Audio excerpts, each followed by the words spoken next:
Dear students, very good morning. We are learning tense and tense today. First tense, the present indefinite tense. Present, Present, present, continuous,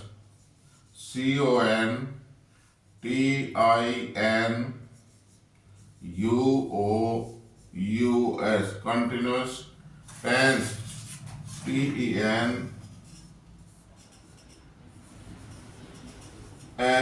tense, present continuous tense। Present continuous tense start करने से पहले बच्चों हम verbs के बारे में एक बारी जो है पिछली क्लास में हमने रिवीजन किया था, वर्ब्स के बारे में जरूर जान लें कि वर्ब जो है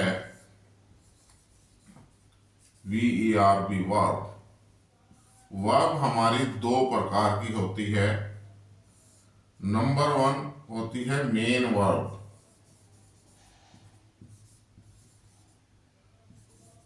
अगर हम इसको ए पार्ट कहें तो मेन वर्ब, और नंबर 2 में जो है दूसरा पार्ट को हम लें पार्ट बी, तो ये होती है axillary verb, AUXILIARY, axillary VERB verb. There are two kinds of verb, main verb and axillary verbs. Main verb की हमने पता है कि हम कर चुके हैं कि there are 3 forms of the main verb. Main verbs की 3 फॉर्म्स होती हैं। There are 3 forms of the main verb. Main verb की 3 फॉर्म्स होती हैं। कौन कौन सी? Present, PRESENT, present, past, PAST, past, past participle, PAST, participle, PARTICIPLE, past participle. प्यारे बच्चों, प्रेजेंट को हम वर्ब की फर्स्ट फॉर्म कहते हैं VERB वर्ब, और इसके ऊपर अगर हम एक लगा देते हैं तो this is the first form of the verb. यह वर्ब की फर्स्ट फॉर्म है। पास्ट को हम वर्ब की सेकंड फॉर्म को पास्ट कहते हैं VERB,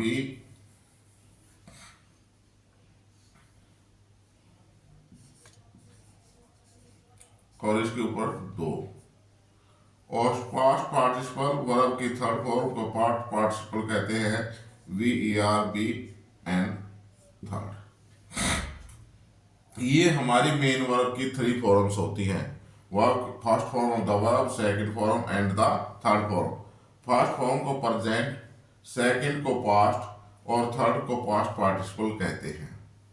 अब एक्सलरी वर्ब्स, एक्सलरी वर्ब्स कौन सी होंगी? डियर स्टूडेंट्स, बी की फॉर्म वही, बी की सभी फॉर्म्स, बी की सभी फॉर्म्स में क्या आ गया? BEB is, am, are, was, were, WARE। Be की फॉर्म में खुद be, is, am, are, was, were, being, BEING, being, been, BEEN, ये एक्सलरी वर्ब है। फिर डू की फॉर्म भाई, DO, डू की form do, does, DOES, does, और डिड, DID। हैव की फॉर्म्स HAVE, हैव। हैव के अंदर की फॉर्म्स में हैज, हैव, हैड, हैव की फॉर्म्स। उसके बाद will, would, shall, shall, shall, should, can, could, may, might, M-I-G-S-T, might, or ought to, O-U-G-S-T, ought to, used to, must, need, and dare. These are the auxiliary verbs. These are the auxiliary verbs. और these are the main verbs. अब आप कहेंगे sir, जब हमें main verb से काम का बोध हो जाता है, then what is the need of the auxiliary verbs?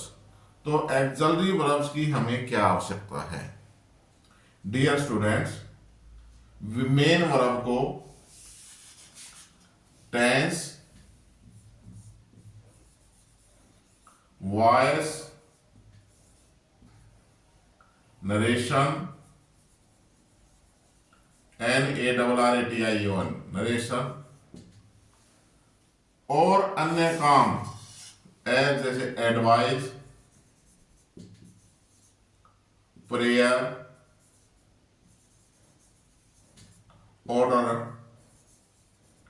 Etcetera आदि को प्रकट करने के लिए ऑक्सिलरी वर्ब्स की सहायता पड़ती है। आपने देखा होगा बस के अंदर 3 आदमी परमानेंट होते हैं। Number 1 person who drive the bus, जो गाड़ी को चलाता है, कॉल्ड ड्राइवर। सेकंड वन, जो सवारियों से पैसे लेकर के टिकट काटता है, पैसे देता है, दैट इज कॉल्ड कंडक्टर। और एक थर्ड वन जो है खिड़की के अंदर खड़ा रहता है, जैसे ही रोड पर देखता रहता है, सवारी उतरती है या सवारी चढ़ाने सवारी रोड पर खड़ी है तो विशल बजाता है और ड्राइवर गाड़ी को रोक देता है और दोबारा विशल बजाता है, वो गाड़ी चल पड़ती है। उसको क्या कहते हैं हम? हेल्पर। उसको हम क्या कहते हैं? हेल्पर। वो किसका हेल्पर है? ड्राइवर का। ऐसे ड्राइवर को किसकी सहायता करता है? सवारी सभी आराम से चढ़ चुकी हैं, बैठ चुकी हैं, आप चलें।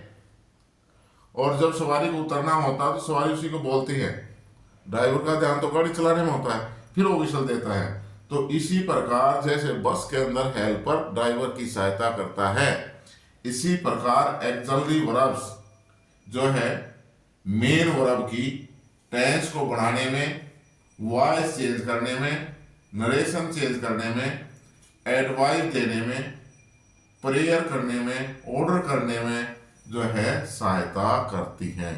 M I clear? इनको अच्छे से उतार लो भाई, एक बार उतार लिया। Okay, thank you.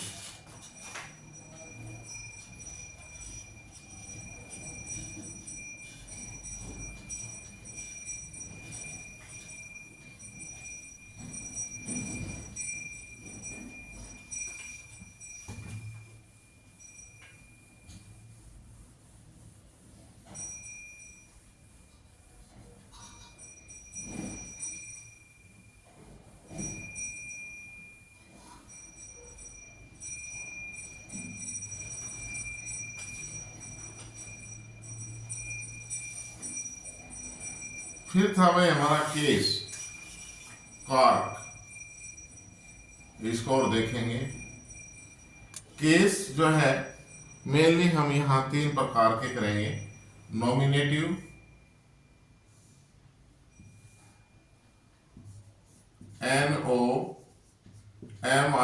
NOMITIVE, nominative. Possessive, POSSESSIVE, possessive. Executive,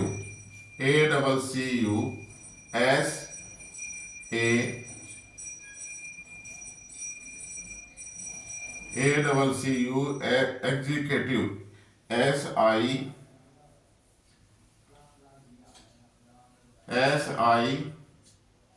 SICATIVE executive.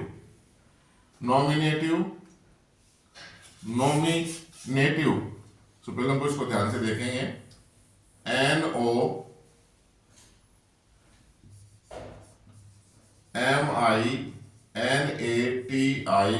NOMINATIVE nominative, possessive, executive. Executive case क्या होता है, नॉमिनेटिव क्या होगा, जो सब्जेक्ट के बारे में बताता है, सब्जेक्ट को प्रदर्शित करता है, उसको हम नॉमिनेटिव केस कहते हैं। एग्जीक्यूटिव जो ऑब्जेक्ट को प्रदर्शित करता है। और पोसेसिव जो अधिकार जताता है, मालिकियता के बारे में बताता है। अब भाई ये इसका मलकियत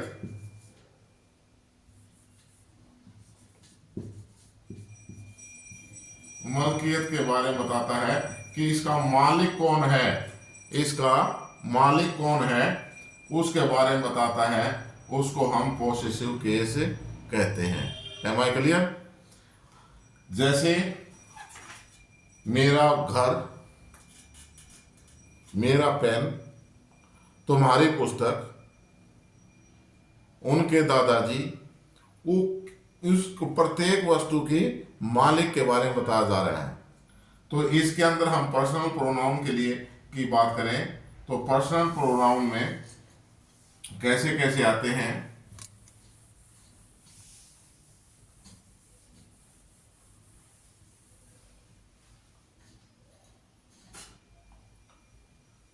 I, my, me, we, our, us, you, your, you, he, his, him, she, her, it, its, it, they, their, TSEIR, their, them, TSEM, them. I, my, me, we, our, us, you, your, you, he, his, him, she, her, it, its, it, they, their, them. इसके अंदर क्या है भाई कि I, we, you, he, she, it और they, ये क्या है, सब्जेक्टिव केस है। मी, अस, I का मी, we का अस, you का you, he का him, she का her, it का it और they का them, ये क्या है, ऑब्जेक्टिव केस है।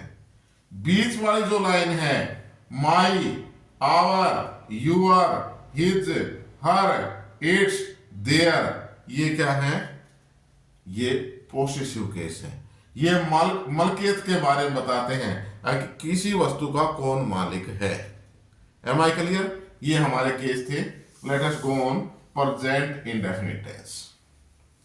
उतार लिया भाई, लिख लिया? Okay, thank you.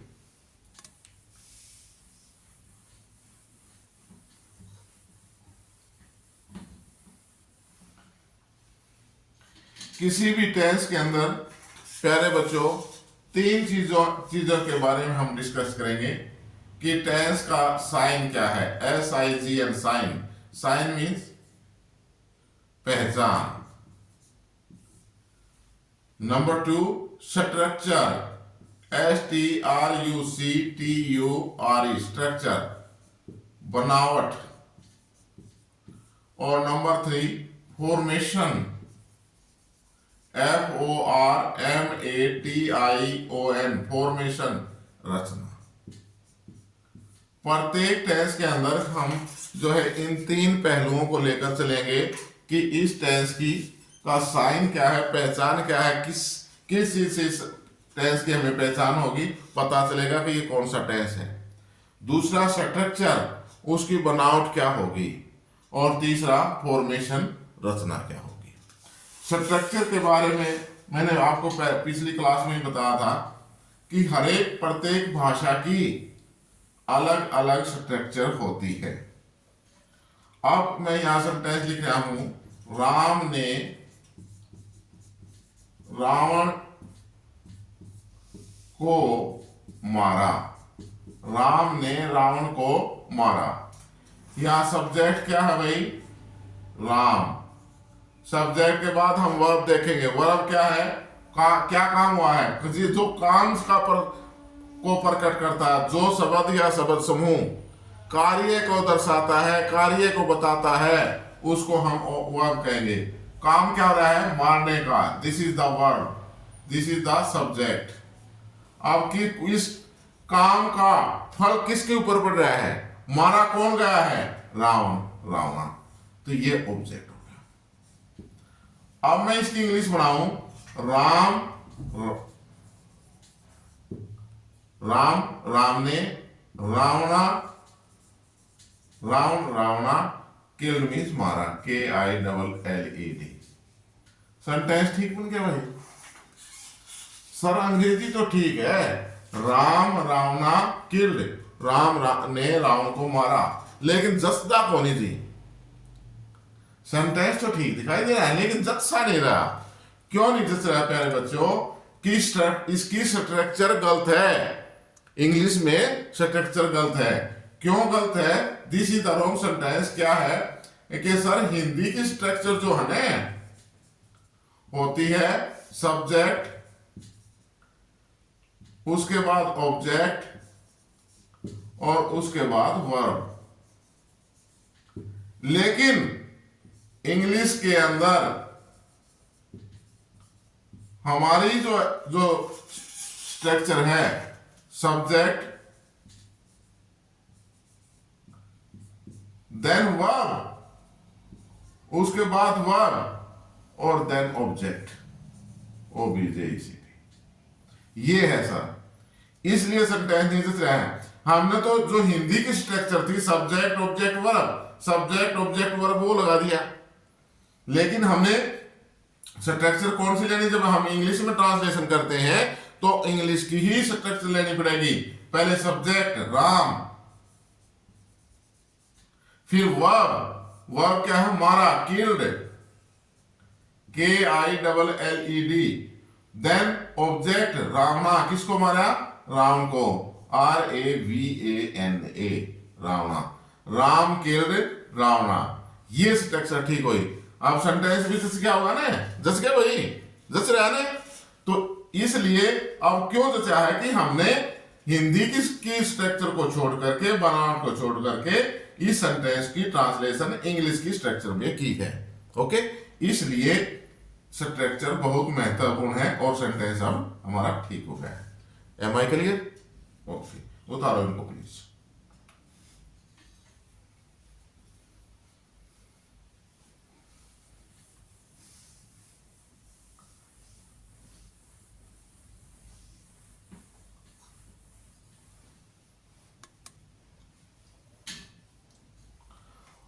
तो हम चलते हैं प्रेजेंट इंडेफिनिट टेंस। टुडे हम स्टार्ट करेंगे प्रेजेंट इंडेफिनिट टेंस से, कंटिन्यूअस टेंस नहीं भाई, प्रेजेंट इंडेफिनिट टेंस। आज हम करेंगे वेरी बिगिनिंग प्रेजेंट,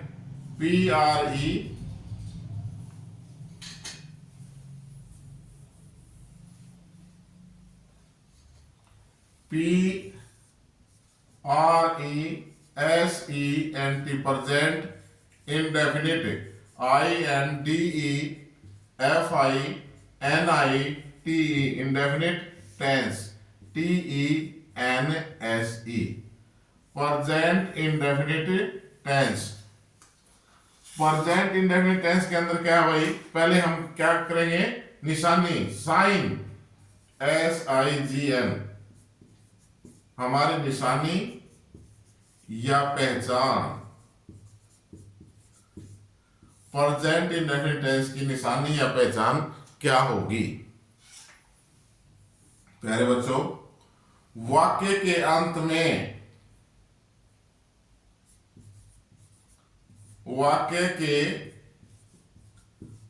में ता है, ती है, ते है आदि आए तो हम कहेंगे this sentence is in present indefinite tense. यदि किसी वाक्य के अंत में ता है, ती है या ते है आदि आता है तो उस सेंटेंस को हम क्या कहेंगे? This is the present indefinite tense. यह प्रेजेंट इंडेफिनिट टेंस का वाक्य है। इसकी हम स्ट्रक्चर क्या बनाएंगे भाई? स्ट्रक्चर STRUCTURE, बनावट क्या होगी? अफर्मेटिव सेंटेंस में AFF अफर्मेटिव, 4 प्रकार के सेंटेंस हमने जाने थे ने, affirmative, negative, interrogative, negative interrogative. तो अफर्मेटिव सेंटेंस के अंदर सबसे पहले सब्जेक्ट, देन वर्ब की फर्स्ट फॉर्म प्लस S या ES, object, ETC and full stop. Affirmative sentence है तो क्या करेंगे? सब्जेक्ट, वर्ब की फर्स्ट फॉर्म प्लस S या ES, ऑब्जेक्ट, ETC। यदि सेंटेंस आपका नेगेटिव है तो सब्जेक्ट डू या डज में से एक, डू या डज सब्जेक्ट के बाद डू या डज में से एक, उसके बाद नॉट, वर्ब की first form, object, ETC and full stop. Interrogative, यदि सेंटेंस इंटेरोगेटिव है तो डू या डज को सब्जेक्ट से पहले, फिर सब्जेक्ट, उसके बाद only first form of the verb की पहली फॉर्म, देन ऑब्जेक्ट, उसके बाद ETC and sign of interrogation. यदि सेंटेंस नेगेटिव इंटेरोगेटिव है, नकारात्मक प्रश्नवाचक जिसमें नहीं का भी बोध है और प्रश्न भी पूछा गया है, तो क्या करेंगे? डू या डज, फिर सब्जेक्ट, जैसे इंटरोगेटिव में किया था हमने, सब्जेक्ट के तुरंत बाद नोट का प्रयोग, नोट, देन वर्ब की first form, object, ETC, sign of interrogation. इस टेंस की जो फॉर्मेशन है, रचना है, प्यारे बच्चों नेक्स्ट क्लास में करेंगे। आप जो है, बड़ी अच्छी बात है, बड़ी खुशी है कि आप चैनल को अच्छे प्रकार से देख रहे हो और आपको समझ में आ रहा है। लेकिन एक रिक्वेस्ट जरूर है, कृपया चैनल को लाइक, शेयर एंड सब्सक्राइब जरूर कर दिया करें। ओके, धन्यवाद।